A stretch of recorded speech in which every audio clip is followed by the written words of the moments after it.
Okay, so now we're going to talk to Captain Wardell Smith, father of Albert Smith, who we've just interviewed, and we're going to find out what his experiences have been.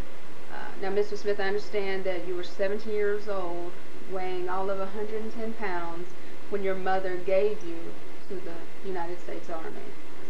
I understand you were excited about your new adventure. Tell me kind of from there what happened. My mother literally gave me to the Army. And I gave my heart, I literally gave my heart and soul to serving my country.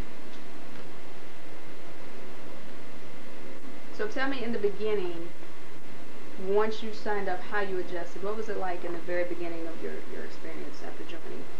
It's amazing how you can remember details so well, but the thing that clear in my mind is I was small. The only items of uniform that would fit me was my cap, that big head, I guess. But the first day in the Army, they call you out at before daybreak. And of course there's always a bunch of Smiths. So they start calling the roll.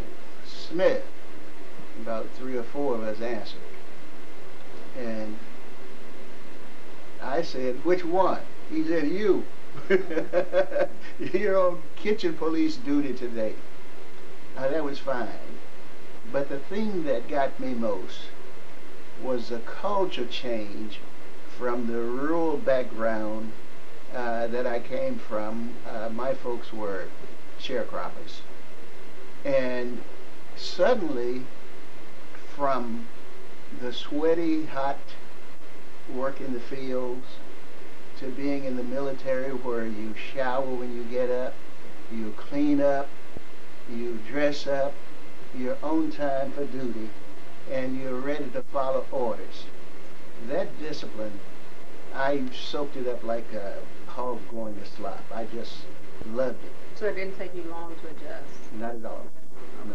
Well, tell me about your first assignment. Tell me about that. Well, when I went into the service, it took me all of 6 years to go from private, which is what Albert was, all the way through. I went from private to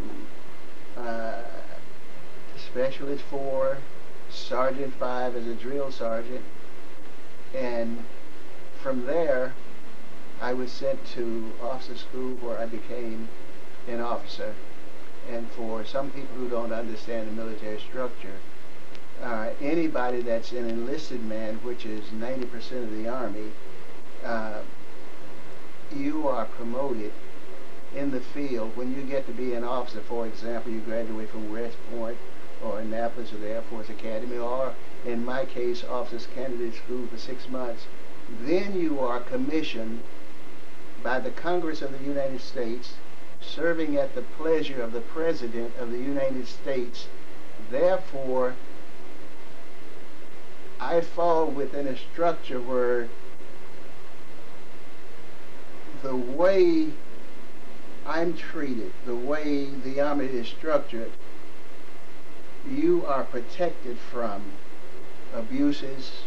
Nobody can demote you. They can make it difficult for you by manipulating your records, which is what I got caught up in. But let me go back. Your first assignment, I understand, was in Korea. Is that correct? Yes, yes. Tell me a little bit how long you were there, what you faced, and maybe some of the issues. Upon graduating from Officers Candidate School, my orders were to report to 8th Army Depot Command, 8th Army Rear in Daegu, Korea. Upon arrival, it appears that I was the only black officer there. And I noticed nothing. I had a sensation that when the black soldiers saw me, there was a certain pride in them saluting me and my returning their greetings. That's a long way from a cotton field where, hey, yo, yo, yo, yo, to a formal structure. And you can imagine what that did to my brain. Now my pride is growing and it's building. I'm getting confidence in myself. And I am inspiring other people. And I'll give you some idea. Just imagine that for the first time there's a black president of the United States, and what happened at his inaugural, people came from far and wide in his honor or recognizing his position. That's a huge scale. A small scale is when another black man see me, there is a similar excitement, respect, and that's what I felt. Interesting though, the first day I got in the Army, it was like a mirror. And I think that's the way it is in life. People give you an idea of who you are by the way they either respect you or disrespect you. So that first day, I'm culture shocked, as I said earlier, because I'm smelling people that smell good, look good, talk good, and here I am from Podunk, Wrightsville, Arkansas, with I'm just not up to standards.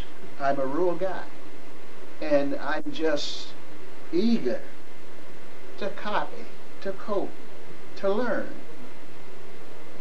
And what is significant for the first week is on the weekend we got a chance to go downtown.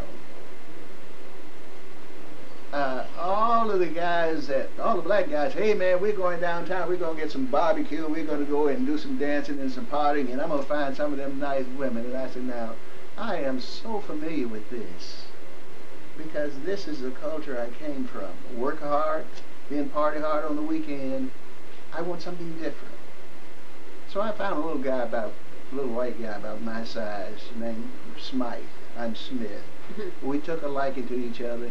He went to the library and I went with him. So you were really serious. Never forget. Once I got into those books, it was like a hog going to slop. I was starving for knowledge, for information. Now, mind you, this is back before I was commissioned. So I was able to get culturized and to meet the requirements for the position that I was elevated to, and now I'm in Korea. Okay. And tell me, what was this assignment in Korea? In Korea, I was chief of the Administrative Transportation Division. Everything that moved, guns, ammunition, food, troops, was under my direction. Okay. And I held that position until a white lieutenant came in with my credentials, and the commander, without any explanation, consigned me to exile as a training officer and placed him in my position. So